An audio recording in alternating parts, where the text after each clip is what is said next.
요한계시록 2장의 말씀입니다. 요한계시록 2장 18절 말씀입니다. 19절까지의 말씀.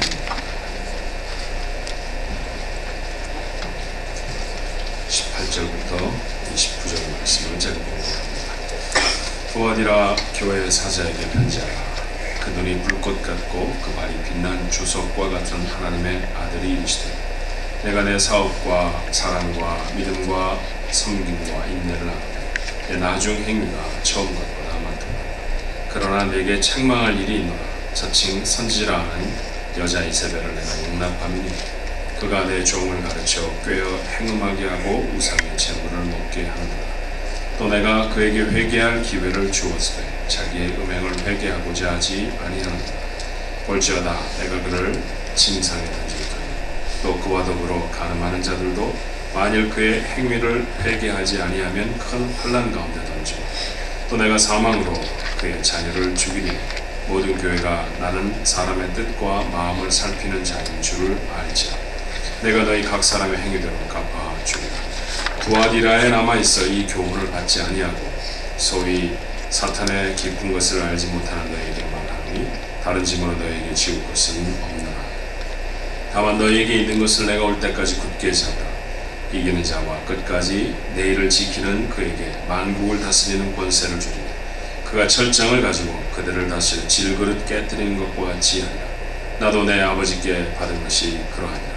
내가 또 그에게 새벽별을 주리라. 귀 있는 자는 성령이 교회들에게 하시는 말씀을 들을지어다. 아멘. 아멘. 비가 좀 와서 아침에 교회 오실 때 좀 힘들지 않으셨습니까? 자, 여러분들하고 같이 한번 인사하시면 좋겠습니다. 수고 많으셨죠? 지난 한 주간 동안에 한번 인사하실까요? 수고들 하셨습니다. 수고하셨습니다.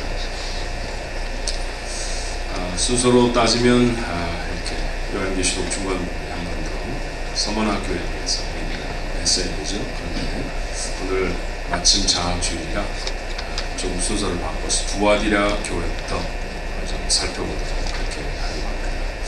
현재는 아키사르라고 불리워지는 두아디라, 버가모와 사데라고 하는 큰 도시 사이에 위치한 공업도시였어요. 2000년 전에도 공업도시였습니다. 기원전 3세기에 시리아, 요즘 사건과 문제가 많은 곳이죠. 시리아 땅을 수리아라고 부르는데, 수리아를 다스리던 살루커스라고 하는 왕에 의해서 건설된 도시입니다. 그래서 보통은 헬라 지역을 섬기던 헬라 군인들과 유대인들이 주로 이주해 와서 살았죠. 비교적 다른 국가 비교해 볼 때 평지에 위치한 이 도시는 왕래가 아주 빈번했기 때문에 무역이 발달했었습니다. 근데 재미난 것은요, 굉장히 많은 전문적 조직들이 있었어요. 조합들이 있었습니다. 은세공, 은으로 무엇인가를 만드는 사람들이 조합을 이루고, 가죽을 만들어서 가공하는 사람들이 또 조합을 이루고, 특별히 활발하게 이루어졌던 공업은 염색공업이었는데 그 염색공업에 종사하는 사람들이 또 수공업 조합들을 만들었죠. 대단한 결속력을 가지고 있었다고 합니다. 그래서 정치, 경제, 문화에 영향력이 상당한 사람들이었어요. 근데 그 조합들은 각각 다 수호신이 있었습니다. 정기적으로 이 신들에게 제사를 지내는 일을 했죠. 도시 주민 대부분이 공업에 종사하고 있었기 때문에 여러 조합에 소속되어 있었을 것입니다. 그래서 대부분 우상을 숭배할 수밖에 없었어요. 우상의 제물을 먹거나 성적으로는 문란한 행위도 했던 사람들이 바로 이 두아디라 교회 중심한 그 지역에 사는 사람들의 삶이었습니다. 교회와 관련된 기사는 바울이 두 번째 전도 여행 중에서 유럽의 첫 번째 교회였던 빌립보 교회를 설립하는 영향을 끼쳤던 여자 한 분이 있었습니다. 루디아라고 하는 여자죠. 근데 그 루디아의 출신이 바로 이 두아디라 지방이었어요. 사도행전 16장 12절로 15절을 읽어보면 자세하게 볼 수 있는데, 거기서 빌립보에 이르니, 거기는 마케도니아 지역, 당시로는 그렇게 불렀고 지금은 유럽, 그리스 지역이라고 할 수 있습니다. 이는 마케도니아 지방의 첫 성으로 또 로마의 식민자, 이 성에서 수의를 이어다가 안식일에 우리가 기도할 곳이 있을까 하여 문 밖 창가에 나가 거기 앉아서 모인 여자들에게 말하는데, 두아디라 시에 있는 자색 옷감 장사로서 하나님을 섬기는 루디아라는 한 여자가 말을 듣고 있을 때 주께서 그 마음을 열어 바울의 말을 따르게 하신지라 그와 그 집이 다 세례를 받고 우리에게 청하여 이르되 만일 나를 주 믿는 자로 알거든 내 집에 들어와 유하라 하고 강권하며 머물게 하리라. 이것이 바로 빌립보 교회의 시작이었어요. 우리는 그냥 빌립보 교회 쉽게 말하지만 오늘날 유럽에 있는 수천 수만 개의 교회 첫 번째 교회였습니다. 처음 시작되어진 교회였죠. 두아디라 지방에 교회가 생긴 것이 이건 지금 제가 말씀드렸던 곳은 유럽에 있는 빌립보였고요. 그곳에 교회를 세우는데 영향을 끼쳤던 루디아의 얘기인데요. 헷갈리시면 안 돼요. 루디아의 출신 지방이었던 두아디라에 대한 얘기를 터키 지방, 소아시아 지방인 것을 이야기하고 있습니다. 그 지역에 교회가 생긴 것은 루디아가 고향을 방문했을 때 교회를 세운 것인지 아니면 바울의 전도 여행 중에 세운 것인지 확실하지 않습니다. 어떻든 1세기 어간에 그곳에 그리스도인들이 있었다는 것은 확실해요. 교회 공동체가 제법 컸음에도 불구하고 지금은 그들이 세웠던 교회의 모습을 발견할 수 없고요. 이후에 비잔틴 제국이라고 하는 나라가 세웠던 그 교회, 그것도 다 무너져버린 토막길은 나와 있지 않습니다. 사진을 봐야죠. 있어요? 자, 여기가 바로 루디아가 세례를 받았던 세례터라고 알려져 있는 빌립보 근처에 보시면 여기 그리스 땅이에요. 옆에 루디아 기념교회가 있습니다. 아주 아름답고 예쁜 교회인데 그 안에 들어가서 노래를 했더니 어떤 음치도 대단한 성악가로 변해버리는 아주 신기한 장소였어요. 어쿠스틱이 우리 교회보다 더 좋은 교회는 처음 봤습니다. 얼마나 아름다운 소리를 내는지 저곳에서 찬양을 제가 몇 곡 드렸는데 정말 감동적인 시간이었습니다. 그런데 이곳에서 바울을 만나서 교회를 세우는데 빌립보 교회를 세우는데 조력을 했던 이 루디아라고 하는 사람이 살던 고향은 에게해를 건너가서 터키 지역에 있는 두아디라 지방이었습니다. 지금은 두아디라 지방에 교회 터가 이렇게밖에는 남아있질 않아요. 그저 뭐 이렇게 기둥만 잔뜩 서 있죠. 한 장 더 넘기시면 동네 중간에 이렇게 있는데 어느 곳이 교회인지 알아볼 수 없을 정도의 그런 모습입니다. 저런 큰 유적지처럼만 만들어 놓고 그것이 교회였었다라고 하는 흔적밖에는 발견할 수가 없어요.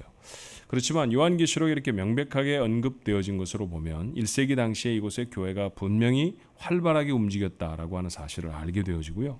특별히 본문의 말씀을 읽어보면 성숙한 교회라는 게 과연 뭔가, 성숙한 교회를 이루고 있는 성숙한 그리스도인의 삶은 도대체 어떤 것인가 라고 하는 것을 보게 되어집니다. 자, 성숙한 교회는 무엇이 있어야 할까요? 자, 본문 19절의 말씀이 이렇게 되어 있습니다. 내가 내 사업과 사랑과 믿음과 섬김과 인내를 아노니 내 나중 행위가 처음 것보다 많다 하셨습니다.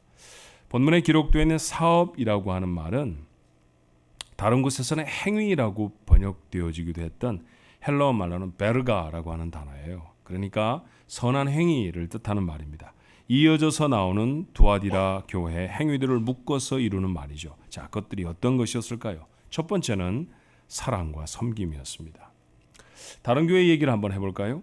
고린도 교회는 다양한 문제로 신음하던 교회였죠. 교회 내 분쟁도 생기고 파벌도 생기고 성도들끼리 서로 소송을 하기도 했고, 그리고 생활이나 삶도 교회 안에 있는 삶인지 교회 바깥에 있는 삶인지 알 수 없을 정도로 그런 사람들이었습니다. 그래서 바울이 그곳에 보내는 편지를 통해서 그 신앙생활을 형편없이 하고 있는 사람들을 향해 준열하게 책망합니다. 그러다가 문득 써내려간 것이 고린도전서 13장의 말씀이죠. 자, 여러분 그 말씀 잘 아시잖아요. 어떤 말씀으로 시작되어 있습니까? 사랑은 오래 참고. 교회의 문제를 해결하는 최상의 원칙이 뭐라는 거예요? 사랑이라는 거 아닙니까? 수많은 문제를 안고 있었던 고린도 교회를 하나하나 다 일일이 다 책망하다가 갑자기 붓을 멈추고 사랑은 오래 참고 한 장 전체를 하래 사랑에 대한 말씀을 하죠. 그는 심지어 이렇게 말합니다. 13절에 그런즉 믿음, 소망, 사랑 이 세 가지는 항상 있을 것인데 그 중에 제일은 사랑이라. 믿음과 소망과 사랑이라고 하는 믿음의 그리스도인의 삶에 있어서 가장 핵심이 되어지는 가치들 중에 최고가 사랑이라고 말합니다. 여러분은 1세기에 교회에 밀어닥쳤던 박해와 고난을 알잖아요. 그 박해를 이겨내는 것이 얼마나 심각했겠습니까? 그리고 그때 믿음이 없었다고 하면, 소망을 잃어버렸다고 하면 어떻게 인내할 수 있었을까요? 그런데 그럼에도 불구하고 그 중에 첫 번째는 사랑이라고 말합니다. 우리가 기억해야 할 것이죠.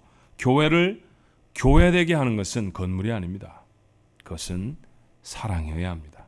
그리고 이 사랑은 반드시 말로만 하는 것이 아니라 실천되어야만 합니다. 사랑의 실천, 그것이 섬김으로 나타나게 되는 것이죠. 여러분, 하나님이 우리를 사랑하신다고 믿습니까? 그렇죠. 하나님 우리를 사랑하십니다. 하나님이 우리를 사랑하시는 그 사랑을 어떻게 나타내 있었을까요? 너무나 잘 알고 있는 로마서 5장 8절의 말씀은 이렇게 되어 있죠. 우리가 아직 죄인 되었을 때 그리스도께서 우리를 위하여 죽으심으로 하나님께서 우리에게 대한 자기의 사랑을 확증하셨느니라. 우리가 아직 죄인 되었을 때라고 시점을 분명히 밝힙니다. 그러니 사랑을 받을 만한 조건을 준비하지 못했다는 것이죠. 사랑받을 만한 사람들이 아니었습니다. 그런데 사랑하셨습니다. 얼마만큼요? 자기가 생명을 내려놓을 정도로 사랑하셨다는 얘기죠. 그리스도께서 우리를 섬기시되 죽기까지 그리하셨다고 하면 그 그리스도인으로 불리워지는, 그 그리스도를 섬기는 사람들인 그리스도인으로 불리워지는 교회가 사랑의 섬김을 위해 조금 불편하거나 얼마쯤 손해를 보거나 조금 힘이 드는 것, 마땅한 것인 줄로 믿습니다. 그렇게 사랑의 수고를 감당해내는 것, 그것이 성숙한 그리스도인의 표징이고 성숙한 교회에 반드시 있어야 할 것입니다. 또 하나, 두아디라 교회를 칭찬하시는 말씀을 통해서 두 번째로 성숙한 교회에 있어야 할 것이 믿음과 인내라고 하는 것을 확인하게 됩니다. 말씀드렸던 것과 같이 초대 기독교 공동체가 처한 상황은 대단히 어려운 것이었죠. 처음에는 유대인들의 집요한 박해가 그들을 괴롭혔을 것입니다. 그리고 요한계시록이 써질 무렵부터는, 아마 AD 95년 이후에부터는 로마의 조직적인 박해에 생명을 잃어버리기도 했어요. 그들이 그 불같은 박해에도 불구하고 교회를 지킬 수 있었던 것은 믿음이었고 인내였습니다. 주님이 지킬 것이다. 생명의 멸관을, 만국을 다스리는 권세를 주실 것이다 라고 하는 믿음이 저들로 그 어려운 상황을 참아내게 하는 것이죠. 우리가 살고 있는 미국의 신대륙 컬럼버스가 발견했다, 이렇게 이야기되지 않습니까? 1492년 10월 12일에 신대륙인 바하마 열도를 발견합니다. 근데 그 항해가 순탄했던 게 아닌 것처럼 보여요. 매일매일 선원들이 반대를 했습니다. 10월 12일에 신대륙을 발견했는데 11일 저녁에도 폭동에 가까운 데모가 있었다고 해요. 결국 12일에 신대륙을 발견하죠. 그리고 돌아와서 국가적인 환영 행사를 받게 되어집니다. 당시에 스페인의 국왕이었던 페르디난드가 그에게 어떻게 그렇게 신대륙을 발견하게 됐습니까? 역시 당신은 대단한 수학적 지식이 있고 대단한 항해술을 가지고 있습니다 라고 칭찬했습니다. 그때 콜럼버스가 했던 말이 이런 말이었다고 해요. 제가 신천지를 발견한 것은 내가 가지고 있는 수학의 힘이나 항해술 때문이 아니었습니다. 나의 믿음 때문이었습니다. 새로운 땅이 있을 것이다 라고 하는 믿음이 그 생명을 건 항해를 계속하게 했다라는 것이죠. 매일매일 같이 어렵고 고통스러운 삶을 참아낼 수 있는 것은 믿음이 있어야 가능한 것입니다. 믿음이 없이는 인내하지 못합니다. 오늘날의 이 불확실한 시대에도 하나님의 선한 사업을 감당하는 것, 믿음이 없이는 할 수 없는 일인 줄로 믿습니다. 우리 속에 믿음의 심지를 견고히 할 때 인내할 수 있을 것이고 하나님이 우리에게 맡기신 사명을 온전히 감당하게 될 줄로 믿습니다. 자, 두아디라에 대한 교회에 대한 칭찬의 말씀은 아니고 도리어 책망의 말씀이지만 그 책망의 말씀을 통해서도 우리는 성숙한 교회라고 하면, 성숙한 그리스도인이라고 하면 반드시 가져야 할 것 하나를 또 발견하게 되어져요. 그것은 다름 아닌 정결함입니다. 자, 두아디라 교회가 받았던 책망의 말씀이 있죠. 20절의 말씀에 보니까 그러나 내게 책망할 일이 있노라. 자칭 선지라 하는 여자 이세벨을 내가 용납함이니 그가 내 종들을 가르쳐 꾀어 행음하게 하고 우상의 제물을 먹게 하는도다 라고 지적하십니다. 이세벨은 열왕기상 16장에 등장하는 여인이죠. 시돈 지방에 살던 엣바알이라고 하는 왕의 딸이었습니다. 그런데 이스라엘 왕에게로 시집을 왔어요. 남편인 이스라엘 왕은 아합이라고 하는 왕입니다. 바알과 아세라 신을 가져와서 이스라엘에 다 퍼뜨립니다. 그리고 하나님을 섬기는 여호와의 선지자들을 죽이는 데 앞장선 악한 여인이었죠. 후에는 참혹한 죽음으로 심판을 받게 되어집니다. 이세벨이 두아디라 교회에 있었다고 하는 말씀은 뭘까요? 그들이 속해 있는 여러 종류의 조합에 사용하는 우상 숭배를 용납하고 참여할 수밖에 없었다라는 거예요. 저는 부산에서 부목사 생활을 한 몇 년쯤 했었습니다. 제가 섬기던 교회 안에는 배 관련된 사업에 종사하는 분들이 계셨어요. 어배. 그러니까 뭐 별로 크지 않은 배지만 타고 나가셔서 고기잡이를 하시는 선장도 있었고 기관장 이런 분도 계셨습니다. 근데 교회에 굉장히 신실한 집사님들이셨는데 그분들이 이제 배에 내리면 재밌죠? 배를 타고 있었을 때 하지 않았던 멀미를 배를 내리면 이분들은 하십니다. 한 1년쯤 흔들흔들거리는 바다 위에 있다가 땅에 내리면 정신을 못 차려 하세요. 막 어지러워하시고 그래서 한 일주일쯤 지나서 신방을 하고 이제 그동안의 노고를 격려도 하고 예배도 잠깐 드리고 바다에 나가 있어서 예배를 그동안 못 드리셨잖아요. 그러면 한결같이 그분들이 토로하는 고민이 하나 있었습니다. 그건 뭐냐 하면요. 목사님 정말 고민이 돼요. 제가 이제 며칠 후면은 또 다른 조업을 나가야 하는데요. 조업을 나갈 때마다 저를 괴롭히는 게 있습니다. 그건 뭐냐 하면요. 꼭 돼지 머리를 잡아놓고 고사를 지내야 합니다. 그 배 앞에 풍어를 기원하는 많은 고기를 잡는 그런 것들을 기원하는 또는 무사하게 귀환할 수 있도록 무사한 항해를 기원하는 그런 제사를 지내는데 돼지 머리를 잡아놓고 선장이 절을 안 하면 안 된다는 거예요. 선장이 절하지 않으면 그 선장이 운행하는 배에는 타려고 하는 선원이 아무도 없다는 것이죠. 그래서 제가 집사지만 어떤 데는 절을 합니다. 제가 집사이지만 기관실을 맡고 있는 기관장으로 절을 하지 않을 수 없습니다. 목사님 저 천국 갈까요? 이런 질문을 하곤 해요. 여러분 그렇죠. 그 비슷한 상황이 두아디라 지방에 있었다는 거예요. 공업지역이라 돈을 잘 버는 여러 가지 직종들의 종사를 했습니다. 염색업, 이 가죽 제품을 만드는 일들, 돈이 너무 잘 벌어져서 그걸 포기할 수 없습니다. 그런데 그 일로 물건을 만들 때, 양을 잡을 때, 또 물건을 추로할 때 언제나 제사를 지내야 했던 것이죠. 그 제사에 아무 생각 없이 참여하던 사람들이 여전히 교회 안에 들어와 있다는 거예요. 예, 그 장사하는 거니까 괜찮습니다. 라고 말하며 아마 그들에게 교회는 면죄부를 줬을지도 몰라요. 그것을 주님은 책망하고 있는지 모릅니다. 포기했다고 하면 우상 앞에 제물을 드리는 일을 포기했다고 하면 돈을 버는 일도 이웃을 사귀는 일도 어려웠을지 모릅니다. 그래서 용납이 됐겠죠.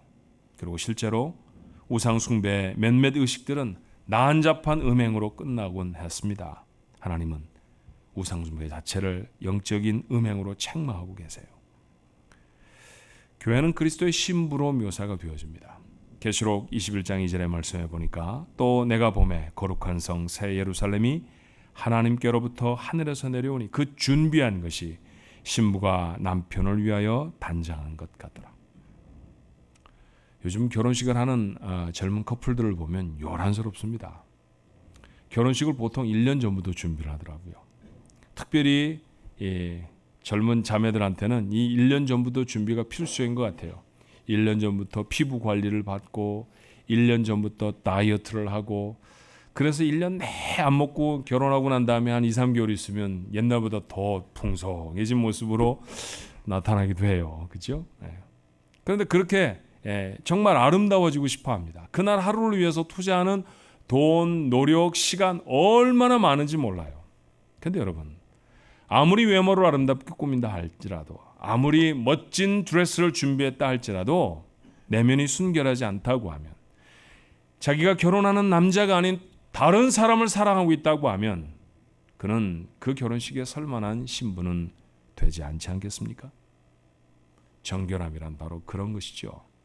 하나님 앞에 서는 우리 예수 그리스도의 신부로 표현되어 있는 교회, 그 교회가 하나님 앞에 준비하고 주님 앞에 준비할 가장 중요한 것이 있다고 하면 뭘까요?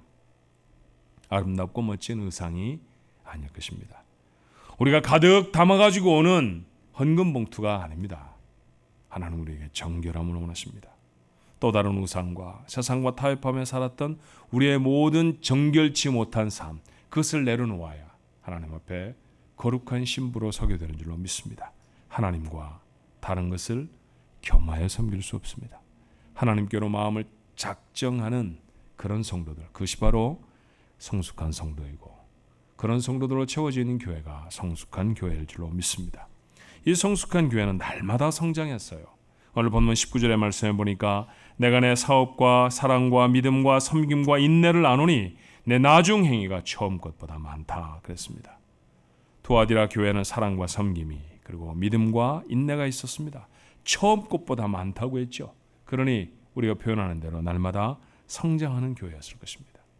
지난 시간에 나누었던 에베소 교회를 기억하십니까? 우리가 이제부터 언급하는 모든 교회들보다 가장 큰 교회였습니다. 가장 소아시아 지역에 영향력을 끼치던 교회였어요. 그런데 그 교회가 책망들었죠. 까닭이 무엇이었나요? 첫 사랑을 버렸기 때문입니다. 처음에는 사랑으로 시작할 수 있습니다. 그렇지만 그 사랑이 날마다 깊어지는 것은 또 다른 차원의 문제예요. 처음에는 열심을 낼 수 있습니다. 그러나 그 열심을 날마다 더해가는 것, 그것은 또 다른 이야기죠. 처음에는 내가 믿음이 있다고 말할 수 있습니다. 그렇지만 수십 년이 지나가도록 그 믿음이 점점 더 견고해지는 것, 이것이 얼마나 어렵다는 것을 우리는 모르지 않습니다. 사랑하는 성도 여러분, 처음보다 나아야 합니다. 처음 내가 주님을 만났을 때보다 그 사랑이 지금은 더 깊어야 하고요. 처음 주님이 내 마음에 심어주신 그 사명을 감당하려고 하는 열심보다 지금은 더 커야 합니다. 그래야 성숙된 교인이다. 그래야 성숙된 교회다라고 불리워질 수 있을 줄로 믿습니다. 오늘 주님은 두아디라 교회를 권고하시죠. 24절로 25절의 말씀에 두아디라에 남아있어 이 교훈을 받지 아니하고 소위 사탄의 깊은 것을 알지 못하는 너희에게 말하노니 여전히 하나님 앞에 정결하게 준비된 사람이 있다는 것이죠. 다른 짐으로 너희에게 지울 것은 없노라. 다만 너희에게 있는 것을 내가 올 때까지 굳게 잡으라. 어느 때보다도 예수 믿기가 어려운 때예요. 어느 때보다도 하나님의 백성으로서의 정결을 유지하며 살아가기가 힘든 시절을 살아갑니다. 이런 시절을 살아가고 있는 우리들에게 주님도 두아디라 교회에 말씀하신 것과 똑같은 말씀을 하지 않으실까요? 우리에게도 우리에게 있는 것을 붙잡으라고 말씀하실 겁니다. 무엇이 있어야 합니까? 사랑과 섬김이 있어야죠. 그리고 믿음의 인내가 있어야 합니다. 그래야 성숙한 교회입니다. 교회를 처음 짓고 이 지역에 왔을 때 교회가 어떻게 좀 다른 사람들을 섬겼으면 좋을까 그런 고민을 했었습니다. 그때 교회 형편이요, 빚도 엄청 많았고요. 매 당회를 할 때마다 이번 달에 적자가 얼마인가라는 것으로 장로님들이 머리를 맞대고 고민하던 시절이었습니다. 예배당을 넓혀 놓았는데 그런데 예배당에 꽉 차지 않았어요. 아마 여기 모인 여러분 정도가 본당에 앉아서 예배드리는 그게 전부였을 것입니다. 정말 힘들었죠. 정말 어려웠어요. 그런데 연말이 되니까 하나님의 기적 같은 은혜가 생겼습니다. 적자를 기록하던 교회 재정이 2,000불 흑자를 낸 거예요. 2,000불에 흑자라는 것은 밸런스가 남아있다는 얘기입니다. 다 쓰고도 2,000불 정도가 남아있었어요. 제가 가당치 않은 제안을 했죠. 장로님들 2,000불이나 남았는데 제 말씀을 주의해 들으셔야 돼요. 2,000불이나 남았는데 2,000불을 좀 쓰십시다. 그래서 1,000불은 과감하게 떼어서 그동안에 교회 짓느라 이 주변에 많이 이제 여러 가지 어려움이 있었는데 저희를 도와준 소방관들, 그 다음에 경찰서 크리스마스 선물로 갖다 주었어요. 그 나머지 1,000불은 달랑달랑 들고 저에게 있는 가까운 웨스트모어 하이스쿨에 갖다 주었죠. 그것이 웨스트모어 하이스쿨에 장학금을 주기 시작한 것이었습니다. 얼마나 감동적인 편지를 많이 받았는지 몰라요. 여러분 아시는 바와 같이 공립학교에서는 학교에서 성경을 읽는 게 사실 미국엔 금지되어져 있습니다. 근데 저희는 장학금 줄 때마다 성경책 선물로 줍니다. 장학금을 줄 때 성경책 준다고 하니까 특별히 누가 반대하는 사람이 없어요. 내가 뭘 받을 때 성경책을 준다고 그러면 그 사람들 싫어하겠지만 우리가 준다고 그러면서 성경책 선물로 주니까요. 교장 선생을 비롯해 몇 번 교장이 바뀌었는데도 아직도 아무 얘기도 안 합니다. 그중에 어떤 아이가 편지를 보내왔어요.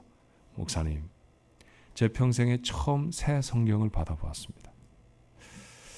얼마나 감동적인지 몰라요. 자, 그 아이의 손에 성경책이 들려진 채 그 아이가 세상으로 나갔습니다. 자, 어디에서 무엇을 하는지 잘 몰라요. 근데 여러분 기대가 있잖아요. 그가 인생의 어떤 모퉁이에서 문제와 어려움을 만났을 때 우리가 그의 손에 쥐어준 아마 그 성경을 펼지도 모릅니다. 그리고 하나님을 만날 수 있지는 않을까요? 그리고 그렇게 하나님을 만난 아이가 정말 세상을 변화시키는 사람들이 될 수 있지 않겠습니까? 11년 동안이나 웨스트모어 하이스쿨에 저희들이 장학금을 주었으니 한 해에 적게는 4명, 많게는 6명씩 주었으니까요. 50명 넘게 우리 교회 장학금을 받고 세상에 배출되었습니다. 평생토록 KSPC, 교회에서 준 장학금을 받았다는 것을 어떻게 잊어버릴 수 있겠어요? 그 어마운트가 크지는 않더라도 말이죠. 여러분, 그렇게 우리는 세상에 하나님의 사람들을 세우는 일에 관심을 갖고 열심을 더해야 할 줄로 믿습니다. 선교라는 것, 밑빠진 독에 물 붓기입니다. 아무리 돈을 투자를 하고 아무리 사람을 보내도 그곳에서 하나님의 사람들이 돌아오는 것 같지 않습니다. 터키 지역을 여행을 하면서 선교사님들을 뵙고 그 선교사님들을 여러 번 격려하는 시간이 있었습니다. 선교사님들 뭐가 제일 어렵습니까? 저희가 현지인들을 불러다 모아놓고 그들에게 복음을 전하고 교회 멤버가 된 줄 알았는데 얼마쯤 지나면 사라져버립니다. 연락도 끊고요. 교회를 나오지 않습니다. 얼마나 답답한지 몰라요. 20년씩 그곳에서 사역하는 선교사님들의 곁에 아직도 수십 명밖에는 현지인들이 없습니다. 그렇게 어려운 곳입니다. 몇십 년을 투자하고 몇십 년을 어떤 사람의 일생을 다 드리며 그들을 위해 헌신하고 봉사했는데도 불과 몇십 명밖에는 하나님께로 돌아오지 않는 것 같이 보입니다. 그만둘까요? 경제적이지 않으니까 이제 그만해야 되겠다, 그렇게 생각이 드십니까? 아닙니다. 그래도 해야 됩니다. 처음 밑이 빠져버린 독에 물을 붓기 시작하신 분은 하나님 아니셨습니까? 우리같이 밑빠진 독에 부어도 은혜를 부어도 여전히 죄짓고 하나님 앞에 돌아오면 회개할 거리가 훨씬 더 많은 사람들에게 하나님은 여전히 은혜를 붓고 계시지 않습니까? 그 하나님의 은혜가 우리에게 있다고 하면 우리에게 맡겨주신 사명을 위해서 우리의 삶의 모든 자원을 동원해 충성하는 것, 우리가 마땅히 해야 할 일인 줄로 믿습니다. 오늘 특별히 한 가지 사명 우리의 마음에 담고 새기는 날이잖아요. 사람을 키운다라는 것 말이에요. 그것 장학주일 아닙니까? 장학금 조금 더 모으고 펀딩을 좀 더 해서 기금을 좀 늘리는데 전 사실 별로 관심이 없습니다. 제가 이만큼 목회하면서 깨달은 하나의 진리가 있다고 하면 하나님은 돈의 어마운트로 일하지 않으시더라고요. 하나님은 언제나 그 물질을 드리는 사람들의 마음의 크기와 비례해 일하십니다. 얼마나 마음으로 일하느냐는 것이죠. 얼마만한 절실함으로 하나님 앞에 서 있냐는 것이에요. 얼마만큼 간절한 마음으로 하나님이 주신 사명을 붙들고 있느냐라는 것이죠. 우리 교회는 그게 큰 교회가 아닙니다. 그럼에도 불구하고 만약에 우리가 순전한 마음과 진실한 마음으로 주께서 우리에게 맡기신 사람을 키워야 합니다. 맞습니다, 주님, 하겠습니다라고 하는데 절절하게 서면 하나님은 기적을 이루어 주실 줄로 믿습니다. 우리 교회는 20여 년 전부터 2세 교육에 앞장서던 교회입니다. 그래서 교회 하나가 덩그러니 섰어요. 얼마나 그 교회를 볼 때마다 감사함인지 모릅니다. 우리와 어떤 때는 좀 불편한 관계가 되어지기도 하고 쟤들 왜 태도가 저렇지라고 불편하기도 하지만 그러나 한 발짝쯤 떼어서 보면 저 젊은 아이들이 아무것도 부족할 것 없이 보이는 그런 삶을 구가하는 아이들이 하나님을 보며 예배하는 것, 하나님 앞에 찬양하는 것, 선교하겠다고 하고 주님의 원하시는 방법대로 살겠다고 노력하는 모습들이 정말 귀하지 않습니까? 그것은 우리의 믿음의 선배들이 애를 쓰고 수고해서 이루어냈던 것입니다. 제가 교회를 독립시키면서, 영국교회를 독립시키면서 그 중에 장로가 된 한 분을 불러서 물어봤어요. 당신이 생각할 때 우리 영어부가 부흥하게 된 가장 중요한 요인이 뭐라고 생각하십니까? 여러분 뭘 것 같아요? 그분은 우리 교회 대학부 출신입니다. 우리 교회 대학부로 다니다가 청년부가 되어졌고 그리고 버클리 중심으로 한 학생들을 EM 미니스트리를 만들었을 때 그곳의 핵심 멤버가 되어지고 그 교회를 키우고 지금은 교회 장로가 되어 있는 사람이에요. 자, 이렇게 교회가 잘 커 나가게 된 가장 중요한 이유가 무엇이라고 생각해요? 제가 물었더니 눈을 지그시 감더니 고개를 살살살 흔들면서 이렇게 합니다. 목사님, 저는요 지금도요 저희가 교회에 오면은 국밥을 끓여주던 권사님들의 모습을 잊을 수가 없어요. 수백 명의 아이들에게 국밥을 끓여주는 것은 쉬운 일이었을까요? 그 아이들을 그렇게 국밥을 끓여서 먹여서 교회를 보내면, 학교로 돌려보내면 그들에게 정말 예수를 열심히 믿었겠습니까? 아니, 정말 세속적인 얘기 한마디 할까요? 양해를 구하고, 그리고 그 아이들이 교회 헌금은 얼마나 했겠습니까? 그런 것들을 계산했다고 하면 하지 못할 일이었어요. 그런데도 매주 변함없이 그 아이들이 먹어야 하니까 더 풍성하게, 더 넉넉하게, 더 많이 국밥을 끓여 먹였더니 그 아이들이 교회가 되었습니다. 여러분, 사람을 키우는 일은 아주 작은 일에 정성을 다하는 거예요. 그 정성을 다할 때 여전히 우리의 교회에 들어와 있는 하나님의 귀한 다음 세대들이 잘 자라게 될 줄로 믿습니다. 힘든 일인 줄 압니다. 그렇지만 부모들이 자녀들을 끌어안고 금요일마다 쉐마로 모입니다. 세상은 이제 해봤어야 쉽죠.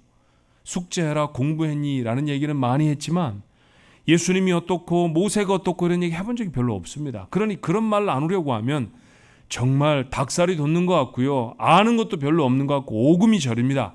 그런데도 부모들이 섭니다. 어려운 일이지만 그 일을 계속해야 합니다. 그렇게 자라는 아이들이요, 세상을 바꿀 수 있다고 나는 믿습니다.